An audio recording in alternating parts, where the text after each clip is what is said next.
Pendant des années, j'ai suivi des plans alimentaires équilibrés. J'ai évité le gras, réduit mes portions, mais mon ventre ne bougeait pas. Jusqu'au jour où j'ai compris un truc que les calculateurs en ligne et les influenceurs fitness ignorent complètement. Passé la trentaine, avec un métabolisme ralenti, un job de bureau, ces plans-là jouent contre toi.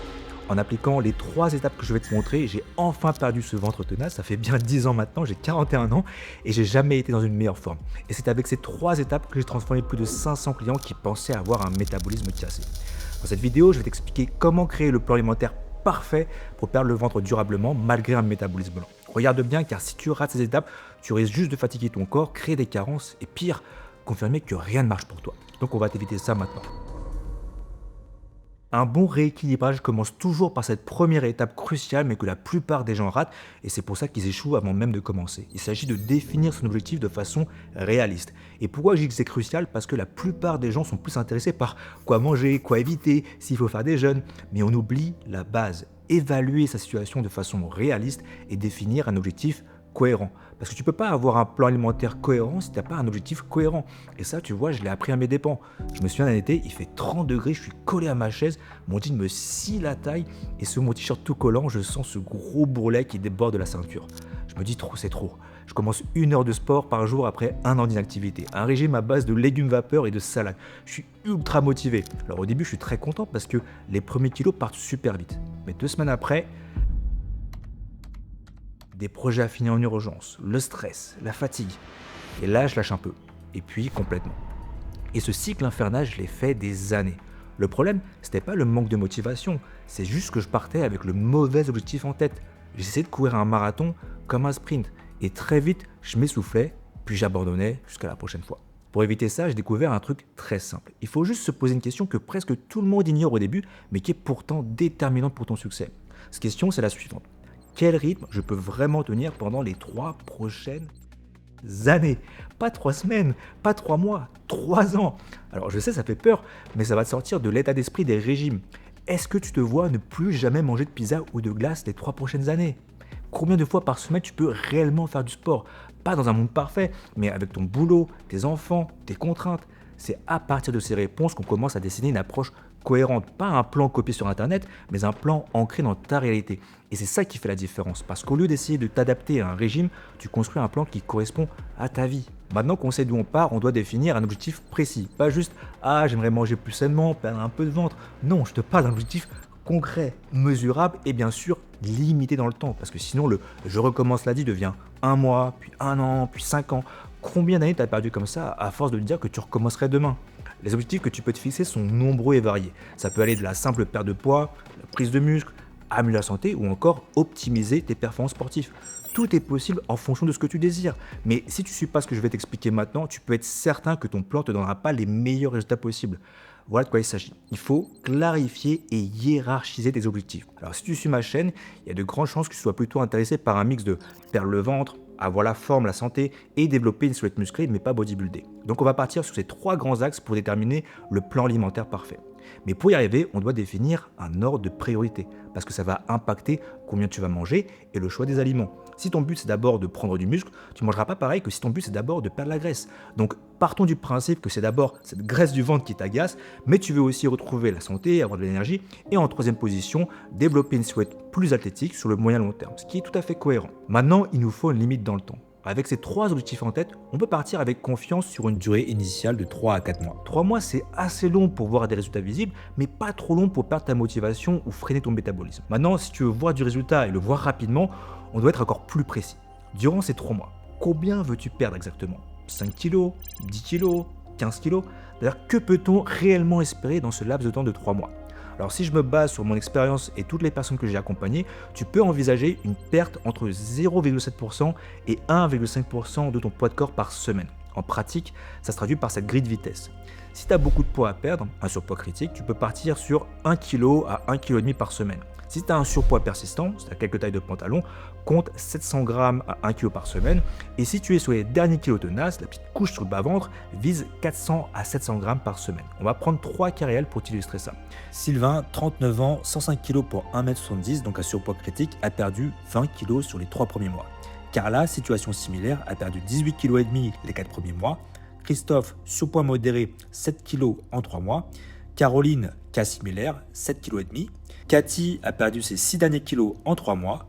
Et Basile, lui, a perdu 6 kilos sur la balance, mais certainement 7 kilos de graisse perdue et 1 kilo de muscle gagné au passage. Parce que oui, tu peux prendre du muscle en même temps, mais prendre du muscle, c'est lent. 500 grammes par mois, grand maximum. Donc si tu stagnes 2-3 semaines, c'est pas le muscle. Ton poids sur la balance doit descendre chaque semaine. Donc avec cette simple grille de vitesse, tu peux déjà te faire une idée de ce que tu peux espérer vraiment perdre durant ces 3 mois. Mais que faire si tu as beaucoup plus de poids à perdre? Peux-tu aller encore plus vite? Après tout, on entend des gens perdre 20 kilos en un mois. De mon expérience, ces gens font des régimes ultra violents qui mènent à des grosses carences et beaucoup de muscles perdus au passage. Résultat, un métabolisme complètement détruit après.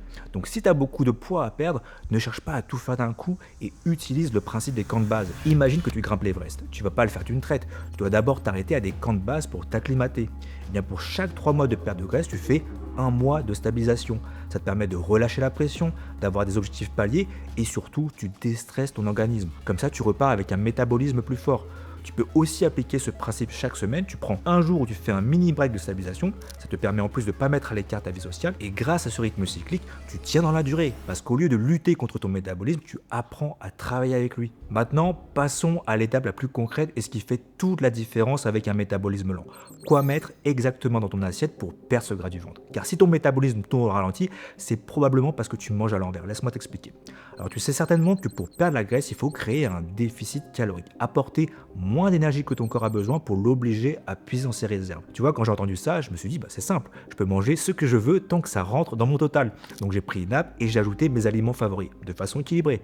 Pâte complète, un peu de gruyère, un peu de chocolat, une pizza de temps en temps, mais toujours dans mon budget. Alors au début ça marchait, je perdais du poids, et puis ça a fini par bloquer. En plus je me sentais fatigué, j'avais tout le temps faim. J'ai tenu 1 mois comme ça, puis j'ai lâché l'affaire. Je me sentais nul et je me suis dit que j'y arriverais jamais en fait. Mais le problème, c'était pas la volonté, c'était pas ma discipline. C'était que je traitais mon alimentation comme un sac fourre-tout, sans structure, sans comprendre le rôle des aliments. Jusqu'au jour où j'ai découvert un truc fondamental. Les 3 grands objectifs qu'on s'est fixés au début. Perdre le gras, retrouver la pêche et construire du muscle ne dépendent pas que des calories, mais de 3 choses bien précises. La première, c'est l'impact sur ton corps. Quand tu manges 500 calories de pâte au gruyère, ton corps ne réagit pas de la même façon que lorsque tu manges 500 calories d'entrecôte et de légumes rôtis. C'est le même budget, mais l'un te met un gros coup de barre et une fringale 2 heures après, et l'autre t'apporte une énergie stable et nourrit tes muscles. Pour que ton métabolisme tourne bien, tu dois répartir correctement ton budget dans 3 enveloppes que sont les macronutriments, les glucides, les lipides et les protéines. Chacune d'elles impacte différemment ton corps. Mais c'est pas tout. La deuxième chose, c'est de faire ce que j'appelle des bons deals. Par exemple, tu as certainement entendu dire que les amandes, c'est bon pour la santé et c'est riche en protéines. Alors oui, c'est vrai, mais 100 grammes d'amandes, c'est 630 calories. Alors que 100 grammes de poulet, c'est autant de protéines pour 110 calories. Donc 630 calories pour 25 grammes de protéines, c'est un très mauvais deal quand ton but c'est de perdre du poids. Et si tu fais des mauvais deals toute la journée, tu finis par avoir faim car tu n'as pas assez de volume alimentaire. C'est l'une des raisons qui fait que les légumes sont indispensables. Ça te remplit le ventre sans éclater ton budget. Et enfin, la troisième chose, c'est le carburant invisible. Et sans ça, tu peux respecter ton budget, avoir l'air de manger sainement, mais développer des carences et tourner au ralenti. Ce carburant invisible, ce sont les micronutriments, les vitamines et les minéraux. Eux se comptent pas en calories, mais ton corps en a besoin en quantité suffisante pour maintenir un métabolisme en bonne santé. Donc pour atteindre nos 3 objectifs du début, on doit résoudre ce puzzle à 3 dimensions. Les bonnes macros, le volume et les micros. Et en plus, 4e défi, faut que ça soit bon, sinon on va jamais tenir. Tu vois, face à ce casse-tête, j'ai testé des dizaines d'approches. Bannir le gras, bannir le sucre, arrêter les féculents, faire des jeûnes de 3 jours. Alors ça fonctionnait un temps, mais rien tenait dans la durée, soit à cause de mon métabolisme tout pourri, ou parce que c'était trop restrictif à la longue.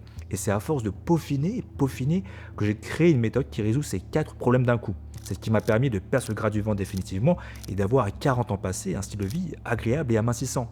Cette méthode, c'est l'inversion de la pyramide du surpoids. Alors aujourd'hui, notre alimentation au XXIe siècle repose sur une abondance de céréales, de féculents, de sucre, beaucoup de gras de mauvaise qualité, des protéines de temps en temps et très ponctuellement des légumes pour avoir bonne conscience.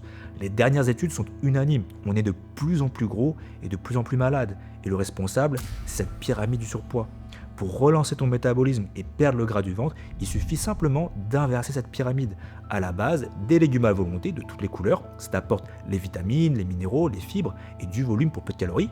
Ensuite, des protéines en quantité importante, car ce sont les blocs de construction de ton corps, pas que pour les muscles, hein. Donc viande, poisson, œufs, produits laitiers.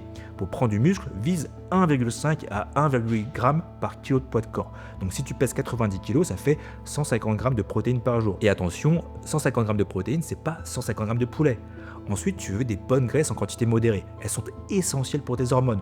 Huile d'olive, avocat, noix, même du fromage, ouais. Et enfin, des glucides et des sucres de façon ponctuelle et stratégique, pour le plaisir, pour la performance sportive.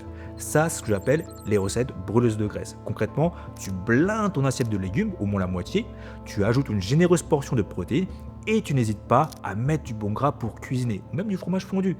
Et si tu veux un peu plus de consistance, tu peux aussi ajouter 1 à 2 cuillères à soupe de féculents en décoration, ou encore un peu de fruits de saison dans ta salade, même du miel dans ta vinaigrette si tu aimes le côté salé sucré. C'est généreux, c'est coloré, c'est gourmand, et ça coche automatiquement toutes les cases pour perdre le gras malgré un métabolisme ralenti.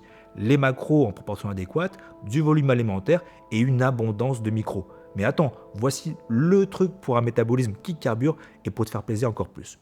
Les jours de sport, tu vas remplacer une recette brûleuse de graisse par ce que j'appelle une recette anabolique. A l'inverse, ces recettes contiennent plus de glucides mais moins de lipides.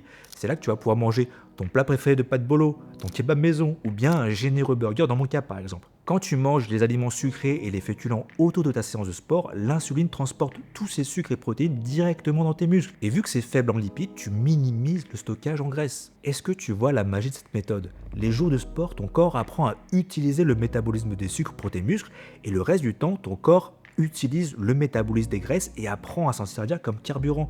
Tu deviens métaboliquement flexible. C'est ça la clé d'un métabolisme en bonne santé qui carbure après 35 ans, 40 ans et plus. C'est comme ça que mes clients et moi avons retrouvé la forme alors que rien ne marchait avant. Et ça marche que tu fasses 5 séances de sport par semaine parce que tu aimes ça ou seulement 2 par semaine parce que tu as un emploi du temps chargé. En appliquant cette méthode correctement, tu vas retrouver de l'énergie, voir cette graisse abdominale fondre de ton ventre semaine après semaine, tu vois des nouveaux muscles apparaître, tu réduis d'un cran ta ceinture.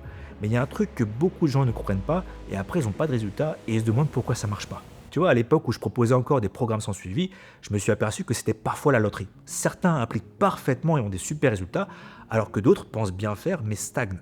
Le truc, c'est que ta morphologie est unique et ce qui fonctionne pour une personne de 90 kg n'est pas adapté pour une personne de 70. Donc, je vais te donner la dernière clé pour garantir que ça marche pour toi.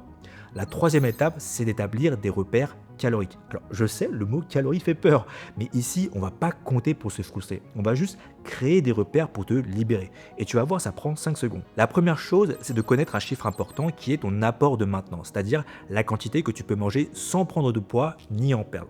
Pour calculer ton apport de maintenance, il y a des dizaines de formules sur Internet. Mais il y a un problème. Ces formules surestiment les besoins des gens au XXIe siècle. Job de bureau, métro boulot dodo, métabolisme ralenti. Si c'est ton cas, voici ma formule simplifiée qui fonctionne pour la majorité des gens avec un job de bureau et entre 1 à 3 heures de sport par semaine. Si tu es un homme, multiplie ton poids par 28 et si tu es une femme, multiplie-le par 26. C'est tout, 5 secondes, pas de calcul compliqué. Une fois qu'on a notre apport de maintenance, on peut définir notre déficit calorique. Et là, tu te dis, ok, donc si je retire 1000 calories, je vais fondre super vite. Et tu sais quoi? Oui, tu vas effectivement fondre très vite, mais voilà le risque dont personne ne te parle. Si ton déficit est trop important, tu brûles du muscle aussi et tu développes des carences. Résultat, tu deviens plus léger, mais aussi plus mou. Et surtout, ton métabolisme est détruit pour des années après. Reprise de gras garantie. Donc, le but, c'est pas de manger le moins possible, mais de réduire juste ce qu'il faut pour que ton corps lâche cette graisse rapidement sans déclencher l'alerte rouge. Après avoir suivi des centaines de personnes, j'ai identifié que le déficit optimal se situe autour de 20% de ta maintenance, entre 15 à 25% selon ta situation. En pratique, voici ce que ça représente. Pour un homme, moins 500 calories, pour une femme, moins 350, et si tu es en obésité sévère, moins 750 calories. C'est ni trop peu si t'es pressé, ni trop intense pour flinguer ton métabolisme. Et si tu veux une estimation personnalisée selon ta masse grasse et ton métabolisme, utilise mon calculateur gratuit basé sur des centaines de transformations. Le lien est en description. Ok, super, on a ces chiffres, mais maintenant, on en fait quoi? Bien, imagine, tu fais tout ce qu'il faut pour perdre la graisse, mais au bout de 3 semaines, plus rien. Le poids bouge plus. Sans repère, tu fais quoi? Tu réduis drastiquement tes portions, tu vires le sucre ou le gras complètement. Résultat, soit tu casses ton métabolisme, soit tu abandonnes par frustration. Avec des repères simples, tu sais exactement où regarder. Et avec une application, tu peux vérifier. Est-ce que tu es à 2000 comme prévu ou plutôt à 2800? Ou à l'inverse, es-tu tombé à 1200 par peur de trop manger? Ensuite, tu ajustes et ça repart. C'est pour ça que la grille de vitesse, La pyramide inversée et les repères calories forment un système de pilotage complet. La grille te dit si ça marche, la pyramide t'assure de bien nourrir ton corps et les repères te permettent de diagnostiquer et d'ajuster si ça stagne. Alors un professionnel sérieux va te créer un plan complet personnalisé à ta situation, les recettes avec les quantités exactes et les bonnes macros. Et surtout, il va ajuster tout ça pour toi mois après mois pour que tu aies des progrès constants et permanents. Mais la réalité, c'est que beaucoup se contentent de conseils vagues ou de fournir un plan basé sur les croyances périmées des années 60. Au moins avec ce système, tu peux facilement t'auto-corriger au fil des semaines. Et surtout, voici comment ça va te libérer de la frustration. Prenons Julien, 90 kg, directeur commercial. Il passe ses journées assis, il fait 2-3 heures de sport par semaine. Son apport de maintenance, 2500 calories. Donc Julien s'est créé un plan qui cible 2000 calories par jour pour perdre la graisse sainement et rapidement. Mais s'il craque sur un croissant à 300 calories qu'un collègue lui a apporté, il est à 2300 calories. Il est toujours sous la maintenance. Donc il continue à perdre. Un peu moins, oui, mais il perd. Et surtout, il n'a pas besoin de culpabiliser pour rien. Et avec cette compréhension basique des calories, il n'a plus à subir son alimentation, car il comprend dans quelle mesure il peut se faire plaisir et quel impact ça a réellement. Et maintenant, voici le plus beau. Imagine, tu as appliqué cette méthode, tu as atteint ton poids de forme, tu as retrouvé la pêche, tu rayonnes de confiance, ta compagne, tes enfants te regardent avec des étoiles dans les yeux. Objectif atteint. Du coup, tu n'as plus besoin de déficit. Donc tu vas récupérer les 500 calories pour revenir à maintenance. Et parce que tu as appris à te faire plaisir avec une alimentation ultra nutritive qui apporte déjà tout ce qu'il faut à ton corps malgré ton déficit, eh bien ces 500 calories supplémentaires, c'est comme ton 13e mois, mais tous les jours. Ça te permet de manger un dessert en plus tous les soirs ou de faire une vraie pizza le vendredi et de bruncher le dimanche en famille, sans jamais reprendre un gramme. Mais surtout, il y a une magie plus profonde qui s'opère. Après 3 mois à suivre cette méthode, mes clients me disent toujours la même chose. Ils n'ont plus envie de manger de la merde. Ils ressentent plus ce besoin constant de malbouffe. Et au final, je crois que c'est ça le plus important. Te sentir libre par rapport à ton alimentation. Savoir que tu peux te faire plaisir quand tu le décides. Et pas parce que tu es esclave d'une envie compulsive. Pouvoir profiter des vacances, d'un resto, d'un anniversaire, sans stress et sans culpabilité. Parce que tu ne subis plus ton alimentation, tu la maîtrises. Et ça apporte une vraie sérénité. Voilà, tu as toute la méthode pour créer un plan alimentaire efficace pour perdre le gras sainement et sculpter ton corps, même avec un métabolisme lent. Maintenant, 2 options s'offrent à toi. Soit tu peux prendre toutes ces infos et les appliquer de ton côté, ou bien, si tu n'as pas plus de temps à perdre aujourd'hui, tu peux aussi travailler avec moi et on peut avancer ensemble. Donc si tu veux mon aide pour créer ton plan personnalisé complet, l'ajuster mois après mois et retirer tous les obstacles du chemin, réserve simplement ton appel découverte. Durant cet appel gratuit, je vais diagnostiquer ce qui bloque actuellement et te montrer étape par étape comment perdre ce gras du ventre et sculpter ton corps. Et si ça fait sens pour toi, on pourra voir comment avancer ensemble. Sinon, tu repartiras au moins avec ta feuille de route. Pour réserver ton appel, clique simplement sur le lien en description. Et si tu préfères avancer seul pour l'instant, regarde cette vidéo où je te partage 5 recettes pour l'os de graisse, faciles, rapides et délicieuses.